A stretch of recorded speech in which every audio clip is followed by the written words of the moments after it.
The Pitchsider. Pitchside for every game.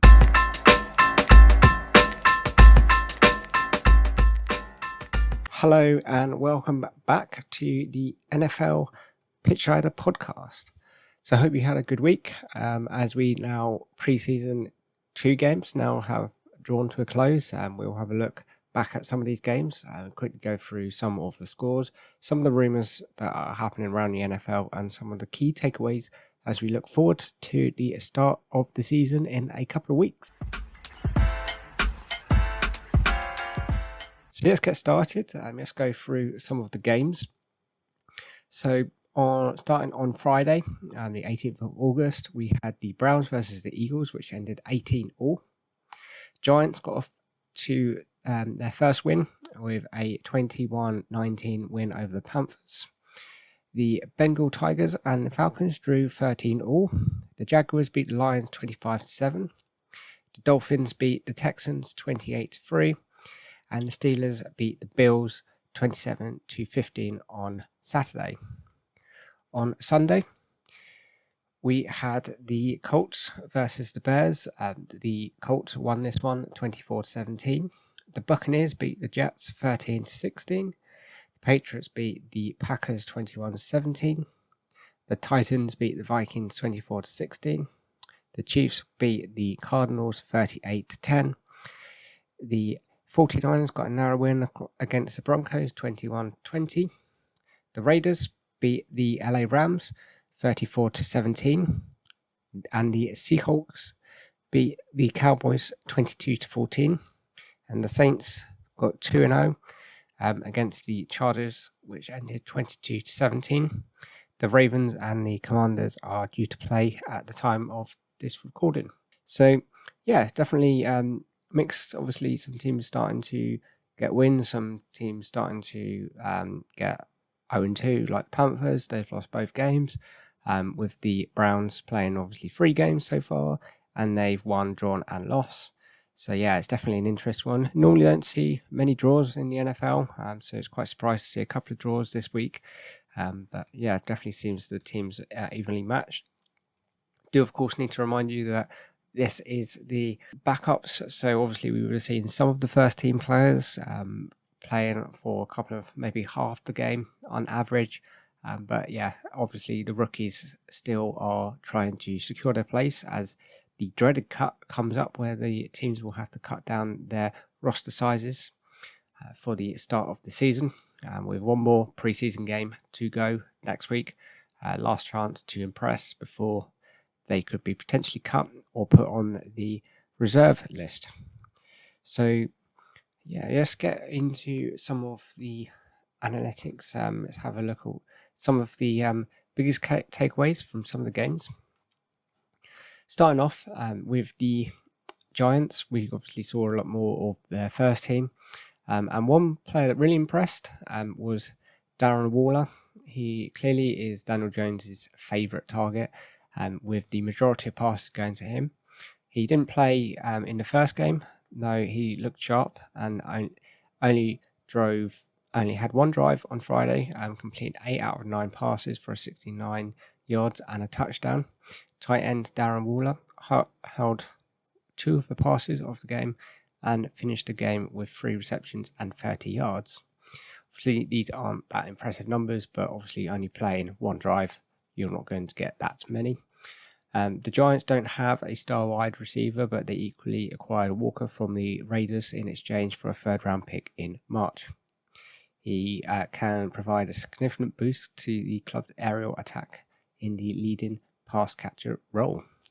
Walker last year, he racked up 1,145 passing yards in back-to-back campaigns.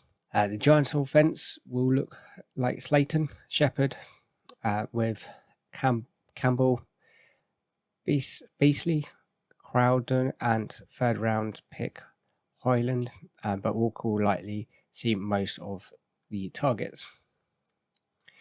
Moving on to some of the targets, the young wide receiver Hoyland from their 3rd round, their rookie, he was free and made a 35-yard touchdown pass.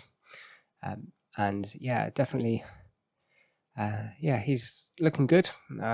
Obviously, Daniel Jones wasn't on for that much, but he impressed, catching 3 passes for 25 yards, an impressive Giants offense. Last season, he had a top end speed that could stretch defenses vertically, both wide outs, and could make a name for himself. QB Bruce Young still underwhelmed as he's Panthers' more Villa offense.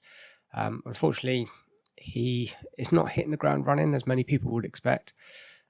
Why he wouldn't make sweeping conclusions about the team's offense in preseason, especially in the unit led by a rookie quarterback. The Panthers can't be happy with what they saw with the first attempt.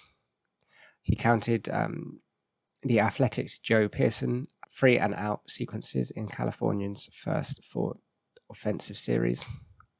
Against the Giants, Panthers quarterback went 3 of 6 passing yards in 2 series.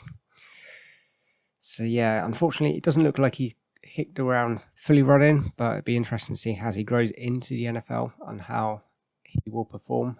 But definitely one to watch out for, obviously being a high pick in the draft this season. The Falcons' offense can rack up points, but we need a cleaner execution.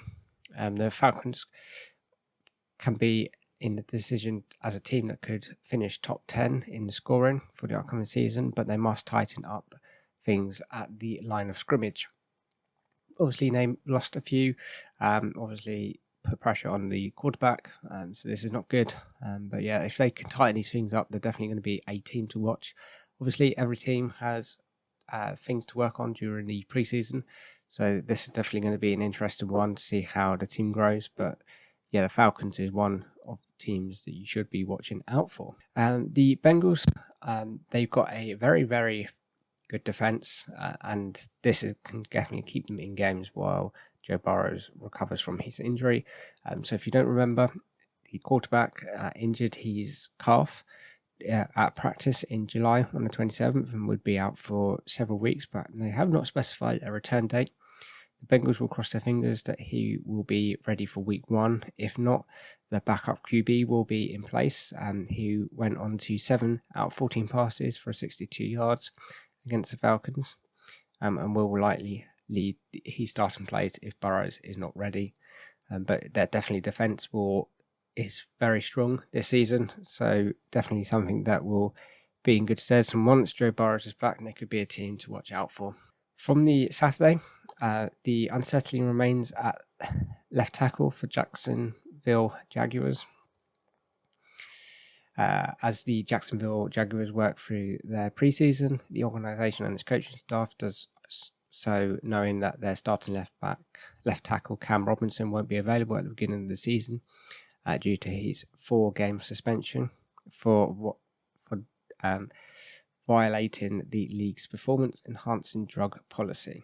During this period, Robinson won't be able to practice, so it'll be very, very costly for him. And a backup obviously will be put in place. But you need key players at the start of the season. And if he's not going to be firing all cylinders, it might take him a few games to get back into the system. Obviously not training with the squad. So it's going to be interesting to watch there. Stroud improves after a rocky debut with the Texans. Their quarterback, Stroud, isn't a bust after an underwhelming rookie performance. The year's second overall pick wasn't affected on Saturday's game against the Dolphins, but Stroud definitely shows signs of his natural throwing ability. He's known throughout the NFL draft cycle. Stroud's first appearance was about as noteworthy as Thanos' randomly showing up as Iron Man's villain, and being easily dispatched while turning out to be a robot. Even as a rookie quarterback acknowledged he needs less robotic after completing 2 out of 4 passes with a bad interception. Josh Downs makes a case to be Indianapolis' primary slot receiver. Once upon a time, the Colts paired a new mint first-round quarterback, Andrew Luck, with the third-round separation machine in Hilton. history could repeat itself. The Colts drafted a quarterback in the first round this year, and for the first time since Luck joined the franchise, Richardson is a big swing in the franchise, particularly patiently waiting to take his chance. But he is a very gifted athlete. So yeah, interesting to see these two on the field and see what they can bring. Brock Purdy returns to the 49ers lineup after recovering from an elbow injury. The Saints 49ers waited nearly 7 months to see their franchise quarterback return to the lineup. He played one series in the Saturday's game. Purdy played at all before the 2023 regular season begins is amazing. After he suffered a torn UCL in his thrown elbow during this year's NFL Champions. So yeah, it's definitely good to see him participate and get back on the field, and it's definitely a big boost to the 49ers. Green Bay Packers offense is still not settled. The Green Bay Packers lineup featured a strong offensive line.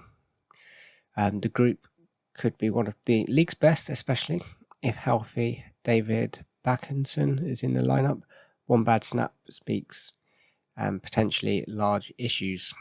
So definitely something to watch out for here. The defense could be really good, but could also not. Mika Williams takes control of the Tennessee's backup QB job. And Wills played the entirety of the Tyson-Seton preseason game against the Vikings. The game turned out to be the showcase of the team's big QB offense. He did impress in his year 2 development as he edged over the rookie to serve Ryan Tannehill's permanent replacement. So overall we saw obviously a lot of rookies still play, a lot of QB backups play. Definitely impressive to see some of these players play.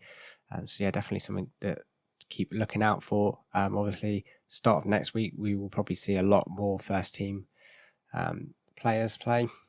It's definitely going to be an interesting one. Let's have a quick look at some of the rumours going around. So Stephen A. Smith says Deegans wants a trade away from the Bills. He's lost the belief in the Buffaloes. He's seeking an exit and he wants to be out and would prefer to be gone because he has lost the belief in the team. The relationship with the Bills has become a bit subplot for the team all over the offense, and to extent this dates back to obviously when they lost the AFC division round to the Bengals. Josh Jacobs expects to end his contract holdout and report to head of Route 1. He has not had a firm date return, but it does appear that he is likely to return so he can play for this season. Aaron Rodgers obviously made a trade to the Jets, is likely to make his debut against the Giants, week 3 matchup across town. Rodgers is eyeing more number of years at the Jets as he wants to finish his career in New York and then pass the torch to Zach Wilson. So that rounds up this week's NFL podcast. So thank you for listening. As always, please check out our social media for all the latest news and transfers. And I hope you have a fantastic week and goodbye.